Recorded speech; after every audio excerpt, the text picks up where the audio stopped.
فقی مسئلہ نمبر 23، عید الاضحیٰ کی قربانی اور حج کی قربانی سنت ہے یا کہ واجب؟ دیکھیں اس میں 3 رائے ہیں۔ نمبر 1، بعض اہل علم کہتے ہیں، احناف اور دیگر بعض اہل علم کہتے ہیں کہ یہ قربانی واجب ہے۔ نمبر 2، بعض اہل علم کہتے ہیں کہ یہ سنت موقدہ ہے۔ ایٹ لیسٹ اہل سنت اور اہل تشیعہ اس کو سنت موقدہ ہی سمجھتے ہیں، ٹھیک ہے۔ تو تیسری جو رائے ہے وہ کہتے ہیں کہ یہ سنت غیر موقدہ ہے، ٹھیک ہے۔ تو جو لوگ اس کو واجب کہتے ہیں وہ ان قرآن کی آیات سے اس کا استدلال کرتے ہیں، جو سورۃ الاحزاب کی آیت نمبر 36 ہے 36، کہ کسی مسلمان مرد اور عورت کو یہ حق نہیں پہنچتا کہ وہ اللہ اور اس کے رسول کے حکم کی نافرمانی کرے، اور جو کوئی اللہ اور اس کے رسول کے حکم کی نافرمانی کرے گا وہ صریحتاً گمراہ ہو گیا۔ تو کہتے ہیں کہ دیکھیں اس آیت میں آیا ہے کہ جو بھی اللہ اور اس کے رسول کے حکم کی نافرمانی کرے، حکم نہ مانے، وہ گمراہ ہو گیا۔ تو اللہ اور اس کے رسول کا حکم ماننا یہ واجب ہے، فرض ہے۔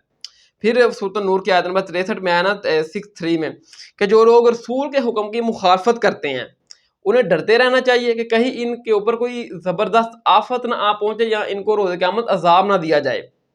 ٹھیک ہے۔ تو اس آیت سے وہ یہ استدلال کرتے ہیں کہ دیکھیں کہ جو نبی علیہ السلام کے حکم کو نہ مانے، ٹھیک ہے نا، تو ان کے اوپر زبردست عذاب آ سکتا ہے یا کوئی آفت آ سکتی ہے۔ تو نبی کا حکم علیہ السلام کا ماننا یہ واجب فرض ہے۔ تو پھر وہ یہ حدیث ہے مشکات میں 376 کہ نبی صلی اللہ علیہ وسلم نے حکم دیا کہ اگر مجھے اپنی امت پر مشقت کا ڈر نہ ہوتا تو میں ان کو ہر نماز کے ساتھ مسواک کرنے کا حکم دیتا اور نماز عشاء کو تخیر سے پڑھنے کا حکم دیتا۔ تو اس حدیث سے بھی وہ یہی درد نکالتے ہیں کہ دیکھیں کہ نبی صلی اللہ علیہ وسلم جب کسی کام کا حکم دے دیں تو پھر وہ واجب ہو جاتا ہے، جو نہیں کرے گا وہ کعبہ ملامت ہوگا۔ تو اس حدیث میں بھی آیا کہ نبی صلی اللہ علیہ وسلم نے فرمایا اگر مجھے اپنی امت پر مشقت کا ڈر نہ ہوتا تو میں ان کو حکم دے دیتا۔ اگر نبی صلی اللہ علیہ وسلم حکم فرما دیتے تو پھر وہ واجب ہو جاتا، لازم ہو جاتا۔ اگر وہ کوئی مسواک کے ساتھ نہ کرتا تو پھر وہ روز قیامت اس کی گرفت ہوتی۔ تو وہ یہ ان آیات سے اور قرآن کی احادیث سے درد نکالتے ہیں کہ اللہ اور اس کے رسول کا حکم ماننا یہ واجب ہے، جو نہیں مانتا وہ روز قیامت اس کی گرفت ہوگی۔ پھر سورۃ صفات کی آیت نمبر 102 میں قربانی کا یہ جو واقعہ ہے نا کہ جب حضرت ابراہیم علیہ السلام نے اپنے بیٹے کو کہا کہ اے میرے بیٹے میں نے خواب میں دیکھا کہ میں تجھے ذبح کر رہا ہوں، تو کیونکہ وہی انبیاء کا کرام وہی الہی ہوتا ہے، جو مشکات میں حدیث ہے کہ نبی صلی اللہ علیہ وسلم نے فرمایا کہ نبوت کا خواب نبوت کا 86واں حصہ ہے۔ تو بیٹے نے آگے سے جواب دیا اے میرے ابا جان جو آپ کو حکم ہوا ہے آپ کر ڈالیں، یعنی کہ بیٹے نے کہا کہ یہ جو آپ کو حکم ہوا ہے نا اللہ کا کہ آپ مجھے قربان کر رہے ہیں تو اللہ کا حکم ہوا ہے تو پھر آپ کر ڈالیں۔ تو پھر اس سے حدیث سے یہی استدلال وہ کرتے ہیں کہ دیکھیں کہ حضرت ابراہیم علیہ السلام کو اللہ کا حکم ہوا تو انہوں نے اپنے بچے کو ذبح کر ڈالا، یعنی کہ اللہ کا حکم واجبیت کے درجے میں، فرضیت کے درجے میں، جو نہیں مانے گا اللہ کا حکم وہ کعبہ ملامت ہوگا۔ تو پھر ہمیں بھی وہ کہتے ہیں کہ حکم ہے قربانی کا، اللہ اور اس کے رسول نے ہمیں بھی حکم دیا ہے، تو جو یہ اس لیے یہ واجبیت کے درجے میں ہے، جو نہیں کرے گا وہ روز قیامت اللہ تعالیٰ کی گرفت میں ہوگا۔ تو پھر سورۃ الکوثر کی آیت نمبر 2 سے وہ یعنی کہ استدلال کرتے ہیں، وہ کہتے ہیں کہ قرآن میں ہے نا سورۃ الکوثر کی آیت نمبر 2 میں اپنے رب کے لیے نماز پڑھو اور قربانی کرو، تو اللہ کا یہ حکم ہے، تو لہذا جو اللہ کا حکم ہے، اللہ تعالیٰ کا جو حکم ہے تو لہذا یہ واجب ہے قربانی، جو نہیں کرے گا وہ روز قیامت کعبہ ملامت ہوگا۔ پھر وہ کہتے ہیں کہ دیکھیں کہ ایک ہی آیت میں اللہ تعالیٰ نے حکم دیا کہ سورۃ الکوثر کی آیت نمبر 2 میں کہ اپنے رب کے لیے نماز پڑھو اور قربانی کرو، لہذا نماز فرض ہے تو لہذا قربانی بھی یہ واجب ہے، کہ ایک ہی آیت میں اللہ تعالیٰ نے نماز اور قربانی کا ذکر کیا، لہذا نماز فرض ہے تو قربانی بھی واجب ہے۔ پھر سورۃ النام کی آیت نمبر 162 میں اللہ تعالیٰ نے حکم دیا کہ اے محبوب صلی اللہ علیہ وسلم آپ فرما دیجیے کہ بے شک میری نماز میری قربانی، میرا جینا اور میرا مرنا سب کچھ ایک اللہ ہی کے لیے ہے۔ تو وہ اس آیت سے بھی یہی کہتے ہیں کہ دیکھیں کہ اللہ تعالیٰ نے اس آیت میں بھی فرمایا کہ اے محبوب صلی اللہ علیہ وسلم آپ فرما دیجیے کہ میری نماز اور میری قربانی، نماز اور قربانی کو ایک ہی ساتھ ذکر کیا، تو لہٰذا نماز فرض ہے تو لہٰذا قربانی بھی پھر واجب ہے۔ تو پھر سورۃ الحج کی آیت نمبر 36 سے وہ استدلال کرتے ہیں کہ وہ کہتے ہیں کہ دیکھیں سورۃ الحج کی آیت نمبر 36 میں ہے نا کہ قربانی کے جو جانور ہیں وہ اللہ تعالیٰ کی نشانی ہیں، لہٰذا ان کو اللہ کا نام لے کر ذبح کرو، کھاؤ اور لوگوں کو کھلاؤ، اور اس لیے اللہ تعالیٰ نے ان جانوروں کو تمہارے تابع کیا ہے۔ وہ کہتے ہیں کہ دیکھیں اللہ تعالیٰ نے اس آیت میں شاہ فرمایا کہ قربانی کے جانوروں کو اللہ تعالیٰ نے جو پیدا کیا ہے نا، پیدا کرنے کا مقصد ہے انسانوں کے تابع کرنے کا مقصد ہے۔ جو جانور ہیں ان سے ظاہر انسان گوشت حاصل کرتا ہے، ان کو ذبح کر کے پھر دودھ لیتا ہے ان سے، تو یہ تمام جانوروں کے مقاصد ہے، جانوروں سے فائدہ ہوتا ہے۔ تو اللہ تعالیٰ ذات نے جو جانوروں کو پیدا کیا ہے نا، پیدا کرنے کا جو مقصد تھا، ان مقاصد میں سے ایک مقاصد یہ بھی ہے کہ ان جانوروں کو اللہ کے لیے ذبح کیا جائے۔ جو ہے نا کہ اس لیے ہم نے چوپایوں کو تمہارے تابع کر دیا، ٹھیک ہے، کہ ان کو یعنی کہ اللہ کے لیے رستے میں ذبح کرو۔ تو جو جانوروں کو پیدا کرنے کا مقصد ہے، ان مقصدوں میں سے ایک مقصد اللہ کی راہ میں ان جانوروں کو ذبح کرنا بھی ہے۔ پھر سورۃ الحج کی آیت نمبر 34 میں آیا کہ ہر امت کے لیے قربانی کے طریقے مقرر کیے ہیں، یعنی کہ یہ جو قربانی کی رسم عبادت ہے یہ اس امت کا ہی خاصہ نہیں ہے کہ اس امت میں یہ عبادت رکھی گئی ہے، بلکہ پہلے بھی جتنے بھی امتیں گزری ہیں ان ساری امتوں میں اللہ تعالی ذات نے قربانی کی عبادت کو رکھا تھا، ٹھیک ہے۔ تو یہ قرآن کی آیات تھی جن سے وہ استدلال کرتے ہیں کہ لہذا قربانی جو ہے نا وہ واجب ہے، کیونکہ اللہ کے رسول کا حکم ہے کہ قربانی کرو، تو اللہ کے رسول جب کسی چیز کا حکم دے دیں تو پھر وہ واجبیت کے درجے میں آ جاتا ہے۔ جو نہیں کرے گا قربانی وہ روز قیامت اللہ تعالیٰ کی گرفت میں ہوگا۔ پھر دو حدیث سے وہ پیش کرتے ہیں۔ پہلی حدیث سنن ابن ماجہ میں 3123 کا نمبر ہے 3123 کہ نبی صلی اللہ علیہ وسلم نے فرمایا کہ جو بندہ گنجائش کے باوجود قربانی نہیں کرتا وہ ہماری عیدگاہوں کے قریب مت آئے۔ کہتے ہیں دیکھیں اس میں نبی صلی اللہ علیہ وسلم نے حکم دیا اور سختی والا حکم دیا کہ جو بندہ گنجائش کے باوجود قربانی نہیں کرتا وہ ہماری عیدگاہوں کے قریب مت آئے۔ تو کیونکہ اس میں ایک نبی صلی اللہ علیہ وسلم کا حکم بھی ہے اور سختی بھی ہے، لہذا قربانی واجب ہے۔ تو بہرحال بعض اہل علم تو اس حدیث کو ضعیف کہتے ہیں کہ یہ ان کے ضعیف حدیث ہے، ثابت نہیں ہے۔ تو بہرحال احناف اور دیگر جو اس کو واجبیت کے درجے میں لے کر جاتے ہیں وہ اس حدیث سے بھی رزلٹ نکالتے ہیں کہ یہ واجب ہے۔ ایک اور حدیث ہے ابو داؤد میں 2800، اس کا نمبر ہے 2800 کہ نبی صلی اللہ علیہ وسلم نے عید کے روز نماز پڑھائی، نماز عید پڑھائی، اس کے بعد خطبہ دیا اور پھر ارشاد فرمایا کہ آج ہم پہلے عید نماز پڑھیں گے اور بعد میں قربانی کریں گے۔ جس نے اسی طریقے پر عمل کیا، یعنی کہ پہلے نماز پڑھی بعد میں قربانی کی، اس نے سنت پر عمل کیا، اور جس نے نماز عید سے پہلے قربانی کر لی اس میں قربانی کا ثواب نہیں ہے، بس وہ ایک گوشت کی بکری ہے، یعنی کہ وہ جانور تو حلال ہوگا کیونکہ اس کو اللہ کا نام دے کر ذبح کیا گیا ہے، لہذا وہ جانور تو حلال ہوگا لیکن اس میں قربانی کا ثواب شامل نہیں ہے۔ تو ایک صحابی ادھر کھڑے ہو گئے، اس نے عرض کی کہ یا رسول اللہ، ان کے میں نے یہ آج سمجھا کہ آج کا دن جو عید کا دن ہے یہ کھانے پینے کا دن ہے، ٹھیک ہے، تو لہٰذا میں نے عید کی نماز سے پہلے ہی قربانی کر لی، خود بھی کھایا اور اپنے ہمسایوں کو بھی کھلایا۔ تو نبی صلی اللہ علیہ وسلم نے حکم دیا کہ اس میں قربانی کا ثواب نہیں ہے، وہ صرف گوشت کی بکری ہے، اسے تم کھا لیا، لوگوں کو کھلا دیا، لیکن قربانی کے لیے ایک علیحدہ جانور اور ذبح کرو نماز عید کے بعد۔ تو اس نے کہا کہ یا رسول اللہ میرے پاس تو وہ جانور نہیں ہے، میرے پاس صرف ایک بکری کا بچہ ہے، ایک چھوٹا بچہ ہے، تو لہٰذا وہ جزا بچہ ہے، یہ جزا بچہ ہے، یعنی کہ وہ قربانی کے لیے شریعت نے جو عمر حد مقرر کی ہے کہ اس حد کو جانور پہنچے گا تب اس کی قربانی جائز ہے، وہ اس حد کو نہیں پہنچا، وہ قربانی کے لیے جائز ابھی نہیں ہوا، تو کیا میں اس کو ذبح کر دوں؟ تو نبی صلی اللہ علیہ وسلم نے کہا کہ فرما دیا کہ تم اسے ہی ذبح کر دو، لیکن صرف وہ تمہارے لیے ہے، تمہارے بعد کسی کے لیے بکری کا جزا قربانی کے لیے کافی نہیں ہوگا، یعنی کہ قربانی کے جانور کو اس حد تک پہنچنا ہوگا جس کی شریعت نے اجازت دیا کہ اس حد کو پہنچے گا جانور پھر ہی قربانی اس کی جائز ہے۔ تو کہتے ہیں کہ دیکھیں کہ اگر یہ قربانی سنت ہوتی، واجب نہ ہوتی، تو نبی صلی اللہ علیہ وسلم اگرچہ اس صحابی نے غلطی سے عید کی نماز سے پہلے قربانی کی تھی تو نبی صلی اللہ علیہ وسلم اس کو کہتے ٹھیک ہے یہ ایک سنت عمل ہے، تمہیں نہیں معلوم تھا اور تیرے پاس اور قربانی کے لیے جانور بھی نہیں ہے تو کوئی بات نہیں، لیکن نبی صلی اللہ علیہ وسلم نے اس کو عید کے بعد قربانی کرنے کا دوبارہ حکم دیا، اور اس نے کہا کہ جب میرے پاس جانور نہیں ہے تو آپ نے کہا اس چھوٹے بچے کی قربانی کر دو، تو آپ نے اتنی سختی کی اور قربانی کروائی۔ تو اس آیت سے اس حدیث سے وہ کہتے ہیں کہ دیکھیں یہ قربانی واجب ہے، ورنہ نبی صلی اللہ علیہ وسلم اتنی سختی نہ فرماتے۔ تو یہ یعنی کہ جو لوگ قربانی کو واجب سمجھتے ہیں ان کے یہ دلائل تھے۔ تو بہرحال دلائل تو بہت زیادہ ہیں، اگر میں ایک ایک دلائل کو ذکر کرنے لگا ہوں ڈیٹیل کے ساتھ کو وہ 2-2 4-4 گھنٹے کا ایک لیکچر ہو جائے گا، جو لوگ قربانی کو واجب سمجھتے ہیں پھر سنتے موقدہ پھر سنتے غیر موقدہ۔ تو بہرحال یہ دلائل تھے المختصر کہ جو لوگ قربانی کو واجب سمجھتے ہیں کہ وہ ان قرآن کی آیات سے استدلال کرتے ہیں اور ان حدیث سے رزلٹ نکالتے ہیں کہ قربانی واجب ہے، جو نہیں کرے گا وہ روز قیامت اللہ تعالیٰ کے حضور اس کی گرفت ہوگی۔ اب آ جائیں جو لوگ کہتے ہیں کہ قربانی سنت موقدہ ہے، وہ اصل میں رزلٹ نکالتے ہیں جو سنن الکبریٰ البیہقی میں ہے نا، ابو بکر عمر کا عمل 19035 نمبر 19035 کہ ابو بکر عمر اپنے گھر والوں کی طرف سے قربانی نہیں کیا کرتے تھے کہ کہیں لوگ اس کو سنت ہی نہ بنا لیں، کیونکہ واجبیت کے درجے میں نہ لے جائیں۔ تو یہ ابو بکر عمر کا وہ عمل پیش کرتے ہیں کہ اگر قربانی واجب ہوتی تو ابو بکر عمر جو خلیفہ راشد ہیں وہ قربانی کبھی مس نہ کرتے، وہ ضرور کرتے، ٹھیک ہے نا۔ یہ وہ یعنی کہ اس حدیث کے اوپر وہ بنیاد رکھتے ہیں اور ان ابو بکر عمر کے اس عمل کے اوپر وہ بنیاد رکھتے ہیں اور کہتے ہیں قربانی واجب نہیں ہے بلکہ سنت موقدہ ہے، ٹھیک ہے۔ تو بہرحال اس میں بھی نا پھر یہ روایت بھی جو ہے نا یہ ابو بکر عمر کے عمل والی یہ بھی منکر ہے، ضعیف ہے،